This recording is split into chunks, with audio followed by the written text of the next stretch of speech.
God's stuff in, God's stuff out. The choice is the definition of sanctification. If we choose to allow the world to pour into us the garbage of negativity and pessimism and irritation and frustration, I promise you at some point in the day, garbage will flow out. Unfortunately, the pulpit is often neglectful when it speaks about taking care of our body, our mind, and our spirit. And this morning we're beginning to explore some of those themes in a profound way, as we find in the reading from Thessalonians.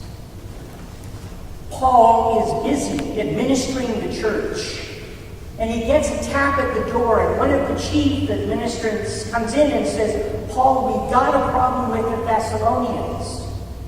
You went there, you preached, you taught, you held them in your arms, you loved upon them, but when you left, the gossip and the nattering and the chattering began.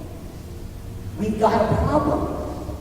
They're angry and they're frustrated. They feel like there's bad communication. And no one's telling them everything that's going on. And when they are chastised for inappropriate behavior, they go to each other behind your back. What are you going to do? Paul prayed about it for a long time, and then wrote the letter that you see as the New Testament letter today. And he says, yes, I told you that Jesus was coming soon, but I reminded you that Jesus could not come until there was turmoil and chaos and confusion in the world. Until it was a mess so bad that God couldn't stand it anymore. And so he would send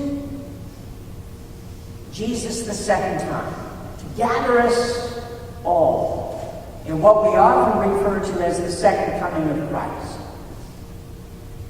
And then he said gently and lovingly, my dear people of the church, your job is not to stand and wait for God to come back as if it's going to happen and you need to have your bags packed. You are called to be the living, breathing church of the world and to share the good news with everyone and to live a life being sanctified by God. Now, I've got to tell you something. Almost 7 years ago, when I returned to do some studies, somebody said that if I was going to talk about the spiritual renewal of the church, how to bring transformation and new beginnings, I would need to study sanctification. And I whispered to my prof, well, what's that? He said, how long have you been a priest in the Anglican Church? You don't know what sanctification is? I said, well, it has something to do with being good.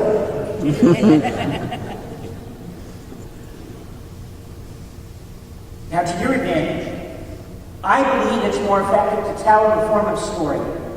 My heart's sense of what sanctification is and how we live it every single day.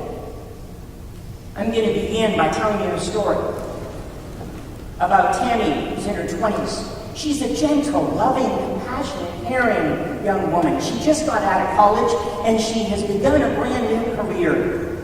But some of her days are very scary. A new job can be terrifying when you're not sure if you're doing the right thing and you're frightened of being fired every day. And she comes back to her tiny apartment, opens up her fridge, and eats whatever her salary allows. And yet there's so much more to Tammy. You see, every morning when she gets up, she turns on the Christian radio station and fills her head and her heart with the sounds of Christian artists who are glorifying God and singing about God's praise. On her way to her work, driving her 12-year-old vehicle, she just putters along the road, hoping it doesn't stop on its own, and listens to her favorite music artists from the Christian tradition on her radio. And throughout the day, she'll take a few minutes, just a couple of minutes, to watch the sermon from the previous Sunday when she's been away with her friends on Facebook or YouTube. Throughout the day and the evening, she fills her head and her heart with the Christian message in simple and easy ways. And then, of course, there's Theo in his 30s. It was a tough time through university, and he got out of university and he lost his mom to cancer.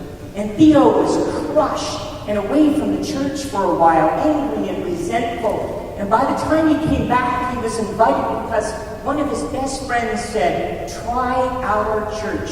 Seeing is believing." And he came to the church, and they were friendly and warm and accepting. And now he gets up every single day and he flicks on that Christian radio station. And then he makes his way to work, and he takes a few minutes to look at a daily devotional during his lunchtime. And at night when he gets home, he picks up one of the CDs or the discs to give him continuing education. And twice a year he goes under a spiritual retreat to re-energize his batteries. And then there's Frances in her 40s.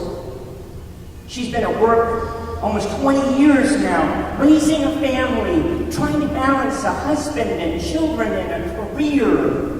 And yet every single morning when she gets up, she takes a few minutes to read scripture from the daily bread. And when she's done, she showers and gets herself and the children and her husband ready, and then she makes her way to a career that's demanding on her time. But on the way home from work, she slides in a disc of her favorite music from a Christian artist that inspires and encourages her. And once a week, she attends a small group Bible ministry with a small group of people to pray with her and love her and care for her.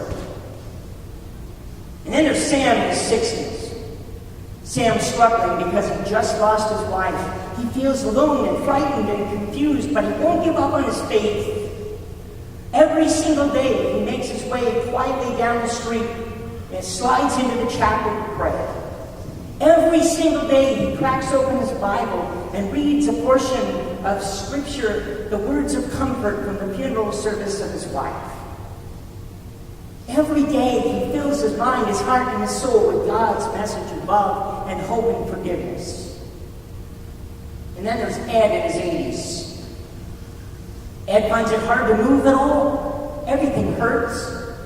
And yet, Ed gets up on Wednesdays and he comes to chapel because that 10:30 service on Sunday is weird. So he goes to the quiet chapel service.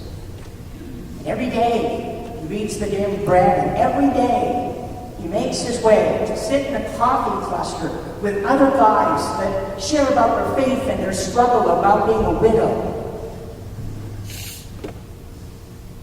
And then there's Nina in her 90s, a sweet, kind, gentle senior who just has always believed that Jesus loved her more than she can imagine, and it's been so hard since she lost her spouse and one of her children. And yet every day she begins the day in prayer, and every day she gets into Scripture, and every day she meets with a small group that love and care for her. You see, sanctification is listening, reading, praying, and accompanying your life with other people of like mind and faith. And you can do that just in the same way with the stories that I've shared with you today. What are you doing to sanctify your life? You see, it's garbage in, garbage out, or God's stuff in, God's stuff out, and it really is our choice. And it can be as simple as aligning yourself with people of faith who are there to encourage and support and uplift you. And that's what Paul was writing to the church of the Thessalonians. Surround yourself in believers, a positive, encouraging attitude. Get yourself into the Word and make sure that it blesses you every day. And make sure that the most important message you hear every moment of every day is God's profound love for you. God does not care where you've been, what you've done, who you were with, or what happens. All He cares is that you love Him and that you try to be more like Jesus Christ every day. So to the church of the Ephesians and the Epiphanians, are you with me yet? You can do this.